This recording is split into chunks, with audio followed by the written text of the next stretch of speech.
अशोक दास जो समय तक से विधानसभा रही विधानसभा बार बार दल सी गोटे नीतिवान राजनीति कर आदर्शवादी राजनीति कर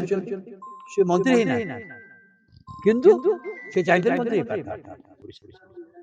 मुझे अशोक दास समस्त आगे कहीं देखी जिते दिन से विधानसभा सदस्य रही विधानसभा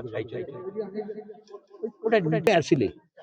ना अशोक दास तो अति निकट देखी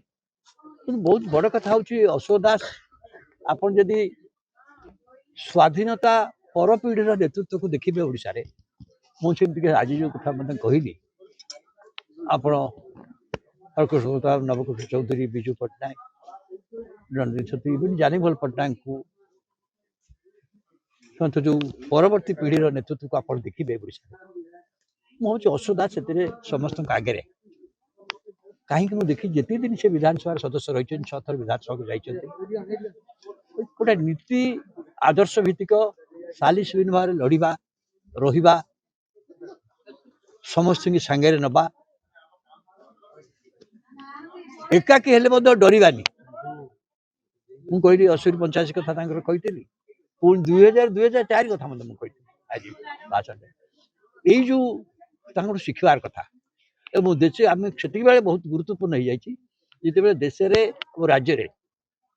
राजनीति क्षेत्र में विधानसभा क्षेत्र में संसद क्षेत्र में नैतिकता ना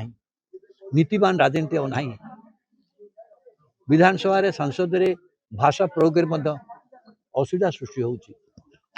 देखा कथा अशोक दास जो समय तक से विधानसभा रही विधानसभा बाहर दल सी गोटे नीतिवान राजनीति कर आदर्शवादी राजनीति कर मंत्री ही ना किंतु से चाहिए मंत्री हो पाता किंतु सी गोटे परपीढ़ी किसी आदर्श सालिसीन लड़ई वार्ता छाड़ी जाइए तो से मुझे साधा सभा को आसती मुझे साधा सभा जोगदे मुझे प्रति श्रद्धांजलि ज्ञापन हिसाब करी स्वाधीनता परपीढ़ी जो नेतृत्व ओडिशा रे आसी अशोक दास कथा निश्चित बहुत दिन पर्यटन स्मरणीय रहा उचित।